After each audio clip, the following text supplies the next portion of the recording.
In our first episode of University of Murder, 4 Dead in Idaho, we return to the tragic events of November 13th, 2022, on the University of Idaho campus. 4 young lives were stolen that night. Kaylee Goncalves, Madison Mogen, Xana Kernodle, and Ethan Chapin. Each one left behind devastated families, friends, and a community struggling to understand the unthinkable. We trace the early days of the investigation, the long hours, the mounting questions, and the fear that rippled through Moscow, Idaho. The town watched anxiously as law enforcement pieced together the crime scene, followed leads, and searched for answers. That search eventually led to Bryan Kohberger, a graduate student at Washington State University, just a few miles over the Idaho state line from Moscow. Through evidence, surveillance, and persistence, investigators closed in on him, culminating in his arrest and extradition to Idaho to face 4 counts of murder. If you need to get caught up, go check out episode 1. Coming up in this episode of University of Murder, 4 Dead in Idaho, we step back from the crime itself and look into the life of the accused killer, Bryan Kohberger. Who was he growing up in Pennsylvania? What shaped him? And was he someone they could see doing something so heinous? We'll examine the prosecution's case against Kohberger. The evidence, they say, proves beyond a doubt that Kohberger planned and carried out the murders of 4 University of Idaho students. How strong was their case? And we'll explore the defense's strategy. With Kohberger facing the possibility of the death penalty by firing squad, what did his lawyers do to try and save his life? Could they pull off the unthinkable? An acquittal? This is University of Murder, 4 Dead in Idaho, Episode 2. To understand Bryan Kohberger, we have to go back to long before the mugshot, long before the PhD program. Bryan Christopher Kohberger was born November 21, 1994, in eastern Pennsylvania's Pocono region, a rural stretch of mountains, rivers, and small towns about 2 hours from New York City. It's a popular destination for hikers and skiers. The Kohberger family wasn't wealthy. Both parents worked for the Pleasant Valley School District, Michael in maintenance for over a decade, Marianne as a substitute teacher and aide for special needs students. Classmates described Kohberger as quiet, even withdrawn, but friends largely viewed him as being pretty normal. In his mid-teens, Kohberger began experiencing something that would deeply affect his life, a rare neurological condition called visual snow. It makes your vision look like it's covered in flickering dots, like static on an old TV screen. For many, it also brings tinnitus, anxiety, depression, and even episodes of derealization, the feeling that nothing around you is real. Bryan talked about it online under a username later linked to him. In one post, he wrote, "Being me is this horrible disease I was given. I see black, yellow, white fuzz. It makes my mind fizzle. I wake up quickly to bloody screams. Is any of this real?" At the time, there was no known cure, only trial and error coping strategies. Around his senior year, people noticed a dramatic physical change. He'd lost over 100 pounds. Some attributed it to his diet, others to a new workout regimen, as he'd gotten into boxing and kickboxing. But around that time, Kohberger also began using heroin. He eventually went to rehab, and it was believed that he'd kicked the habit.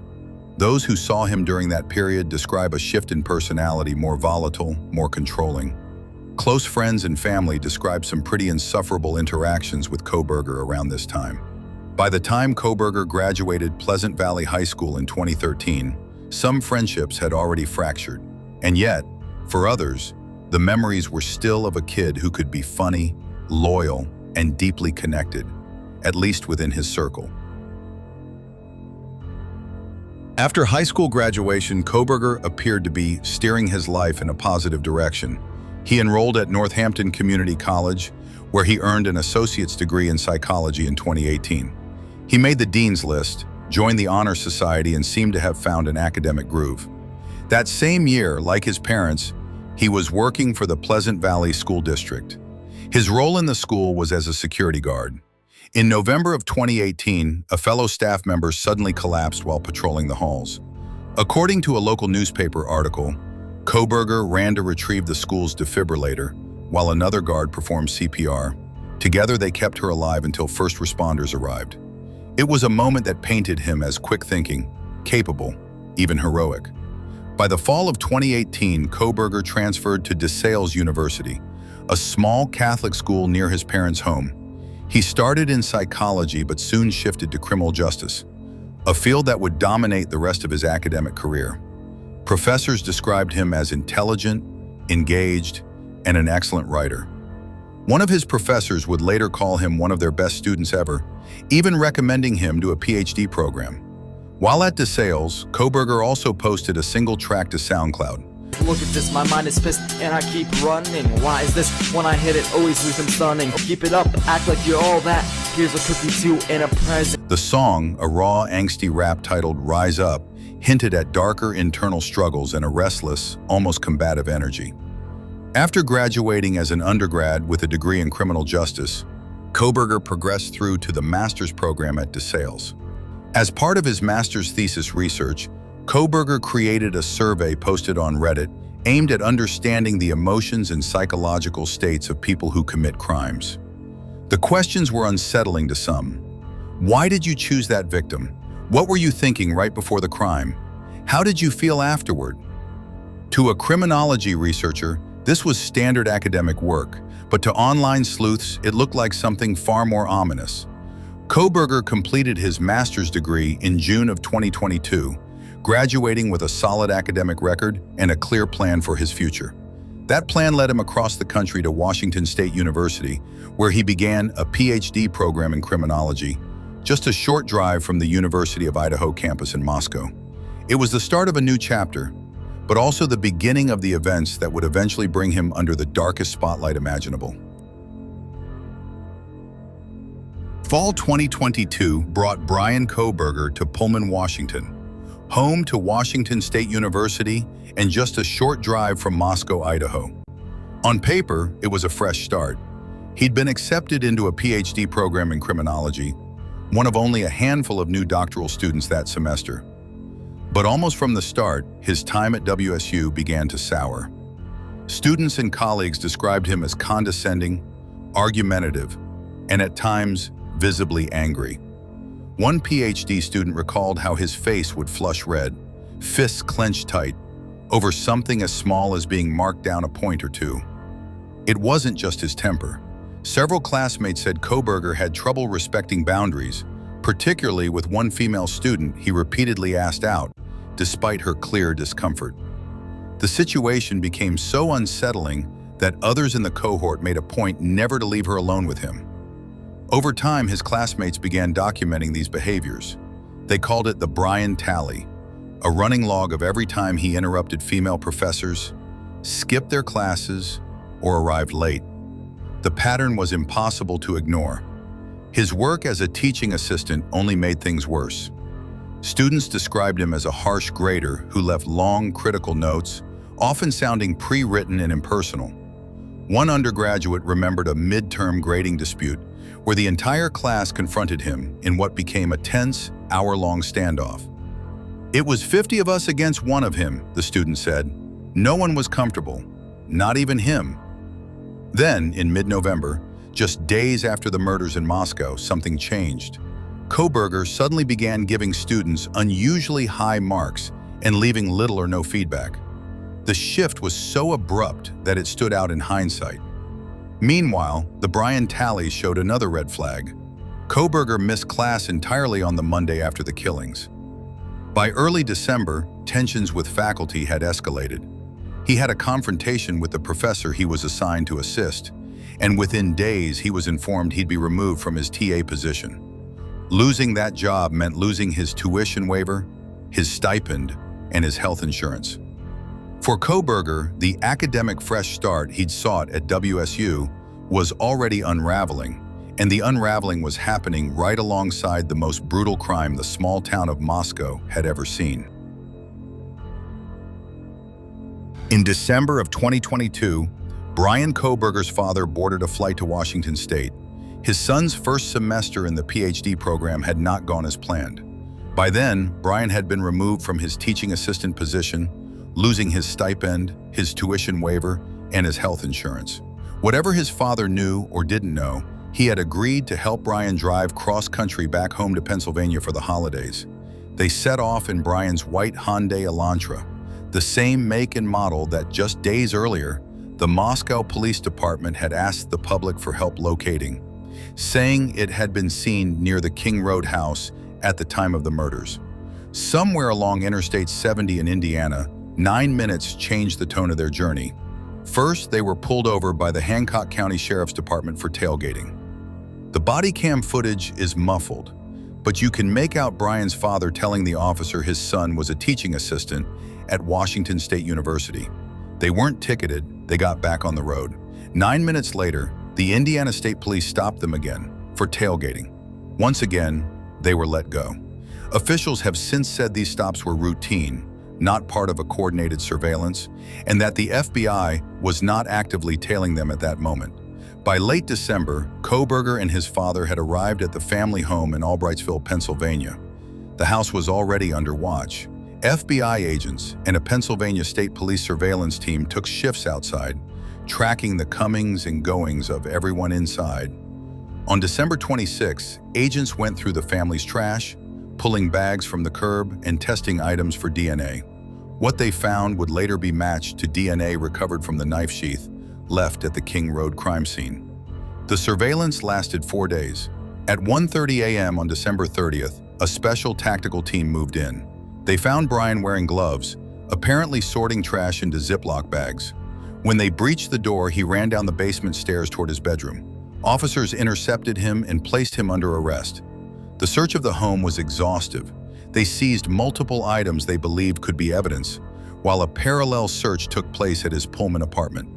There, investigators collected possible animal hair, a black disposable glove, a computer tower, and a pillow stained with what they described as a reddish-brown substance that tested positive for blood. After the Idaho murders, his parents were subpoenaed to testify before a grand jury in Pennsylvania. The proceedings were sealed, but any testimony could be shared with prosecutors in Idaho. Bryan Kohberger was extradited to Lata County, Idaho, where he sat in the county jail and waited.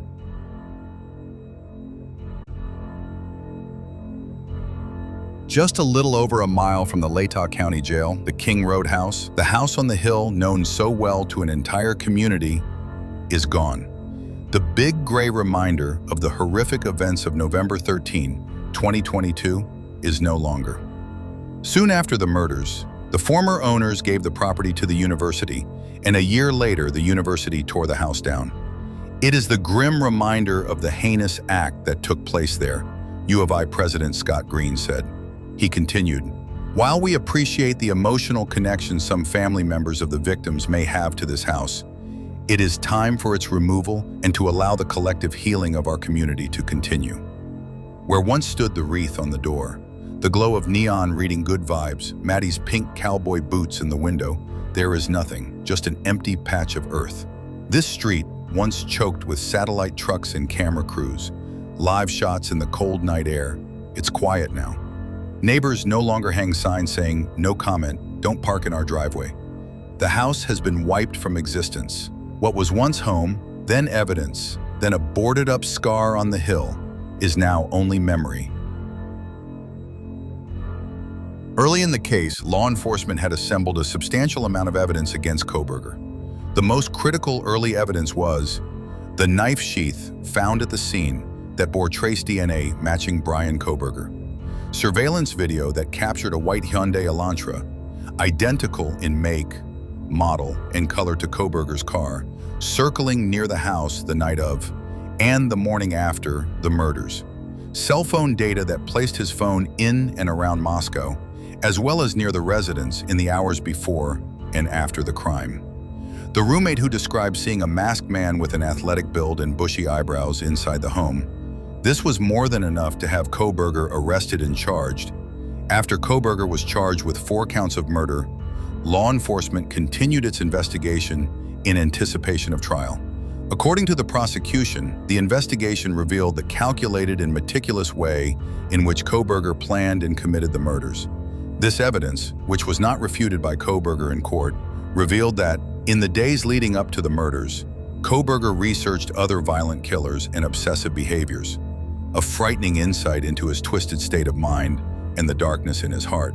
Right after the murders, he altered and meticulously cleaned his car, scrubbed his apartment, and was spotted wearing gloves. Coincidence or cover-up? Forensic data established that his phone was deliberately turned off between 2:54 a.m. and 4:48 a.m. on November 13th, precisely the time the murders are believed to have happened. It later pinged near the crime scene, and then again during multiple calls to his mother, some while he returned to the area near the King Road house. Despite best efforts, law enforcement never recovered the murder weapon.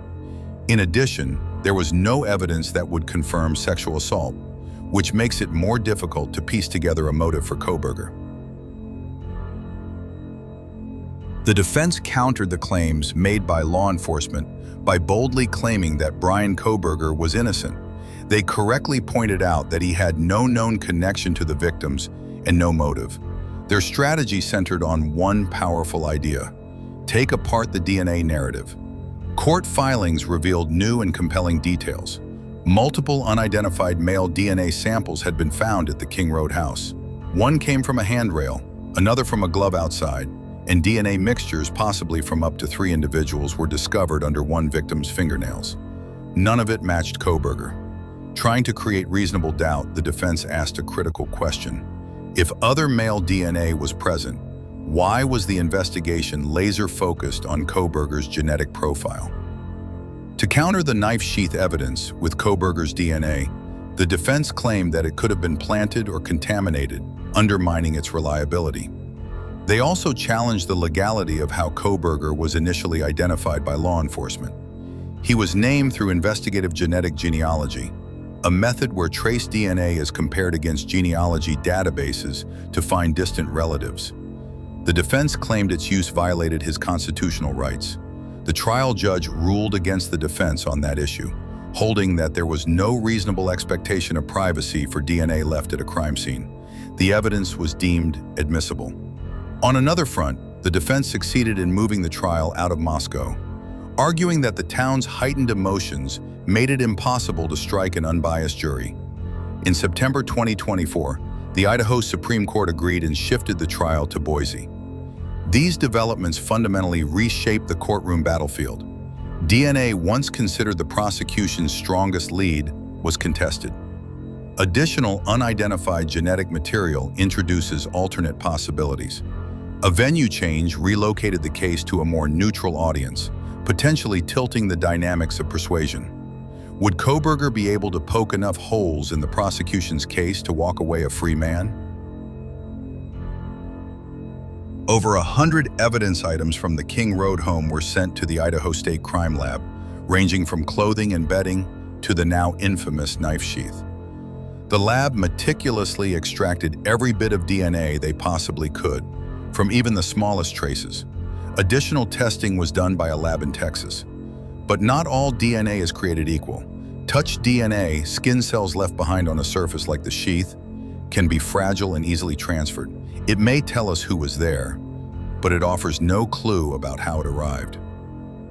Kohberger's defense had argued that contamination or improper handling could have tainted the evidence at any point, from collection at the scene, shipment to the Boise lab, then on to the Texas lab. With hundreds of DNA technicians and law enforcement personnel touching this case, human error or worse could have tainted key evidence. Kohberger's defense attorneys were keen to point out that any procedural misstep by law enforcement or the prosecution could call the forensic conclusions into question and be a reason for a jury to acquit Kohberger. It was far from an open and shut case. The defense wasn't just focused on DNA. They also raised pointed questions about the rest of the evidence: the car, the video, the phone records, and even the timeline of the murders themselves. First, the car. Police said a white Hyundai Elantra, the same make and model Kohberger drove, was seen on surveillance cameras near the King Road house on the night of the murders. But the defense countered. Was it really an Elantra? Grainy, nighttime footage can be deceiving. The car's make, model, and even color are hard to confirm in low light. Could investigators have narrowed in on the wrong vehicle? And even if it was an Elantra, could anyone prove who was behind the wheel? No footage exists that definitively shows Bryan Kohberger driving the car that night. Then there's the cell phone data. Investigators pointed to Kohberger's phone pinging in and around Moscow that night. But cell tower data isn't GPS. It can't place a person inside a house. At best, it shows general proximity. The defense argued it was far too imprecise to convict. And then the timeline. Police believe the killings occurred between 4 and 4:25 a.m. That's just 8 minutes between the victim's last known activity and the Elantra speeding away from King Road. 4 victims, defensive wounds on some, 2 minutes per victim. Could one person commit such brutal murders in that short a span? Or was the timeline simply too tight to make sense? Each question, each point of doubt, added to the defense's case. This was far from open and shut. And in a death penalty trial, even the smallest shadow of doubt can be enough to sway a juror. Something crucial to understand about this case is that the prosecution was seeking the death penalty. And in Idaho, that means something very different than in any other state. The last execution in Idaho took place in 2012, when convicted murderer Richard Levitt was put to death by lethal injection. But since then, Idaho, like much of the country, has struggled to obtain the drugs used in lethal injections. In response, Idaho lawmakers passed legislation allowing firing squads as a backup method if the chemicals aren't available. You heard that right, firing squad. That stark reality raises the stakes for Bryan Kohberger. He wasn't just fighting for his life, he was fighting to avoid facing a firing squad. The defense's ultimate goal, keep him alive. Even if from the outside conviction seemed likely, the defense was thinking just as much about the penalty phase of an eventual trial as they were about obtaining an acquittal. Their strategy wasn't just about discrediting DNA or questioning surveillance. They had to humanize Bryan Kohberger and make him more than a grim reaper accused of 4 brutal murders. They planned to emphasize his documented history of mental health struggles and addiction. They would highlight any accounts of childhood trauma or abuse. They would likely have called family members to the stand, people who could describe him as a son, a brother, a human being with flaws and vulnerabilities. In a death penalty case, the defense doesn't need to win over all 12 jurors. They just need one. One person willing to hesitate, to say that life in prison without parole is punishment enough. And that single vote could mean the difference between life and death. For the families of the 4 students, justice carried different meanings, shaped by grief, memory, and the legacy each loved one left behind. Maddie's father, Ben Mogen, had spoken about the pain of losing his only child. For him, the idea of a death sentence brought little comfort. He believed that a life sentence without parole, forcing Bryan Kohberger to spend decades behind bars, left only with his thoughts, would be punishment enough. But Kaylee's parents saw it differently. Steve and Christy Goncalves were outspoken from the very beginning. To them, anything less than the death penalty was not justice for their daughter. They publicly stated that these crimes were so brutal, so senseless, that the only appropriate outcome would be Kohberger's execution. Ethan's family took yet another path. His parents, Jim and Stacy Chapin, honored his memory through scholarships and by creating a special tulip blend called Ethan's Smile. The flower, grown in Washington's Skagit Valley where Ethan once lived, blooms each spring as a living tribute to their son's joy and kindness. Xana's family, the Kernodles, established their own scholarship fund in her name, supporting students who share her love of learning and adventure. For them, justice also means ensuring Xana's spirit continues to inspire others. Maddie's family honors her through a day of service called Maddie May Day. Each year they encourage acts of kindness, both big and small, to spread the generosity and warmth that Maddie showed to others in life. And Kaylee's family, in addition to fighting for justice in court, asks people to live boldly, do what they love, and chase joy in her honor. It is their way of keeping Kaylee's adventurous spirit alive in a world that feels emptier without her. In the end, there is no single definition of justice for these families, but each one is determined that their children, Maddie, Kaylee, Xana, and Ethan, will be remembered not just for how their lives ended, but for how brightly they lived. In Moscow, life is different now. Even if just a little bit. Doors that once stayed unlocked are now bolted at night. Porch lights glow longer. Parents visiting campus ask pointed questions about safety. For students, the house on King Road, which stood as a reminder they couldn't ignore, is gone. Some still won't go near the former site. Others avert their eyes, unwilling to look directly in the direction of the now vacant space where their classmates lost their lives. The fear that gripped the town in those first weeks has eased. The panic buying of locks, the sleepless nights. But unease lingers. A quiet tension runs beneath the surface of daily life. In classrooms, professors noticed that attendance dropped in the months after the murders.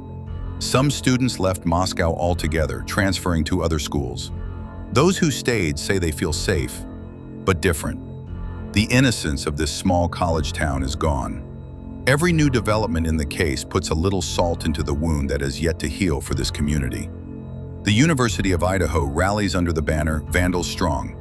The slogan appears in store windows, on sweatshirts, and pinned to bulletin boards. But beneath the slogans, the reality remains. This town carries a weight it never asked for. For Moscow, healing is possible, but it will take time. And as the case continues to unfold, every step forward comes with a reminder of just how deep the scars run. Next time, in the season finale, the prosecution and defense go head-to-head in Boise.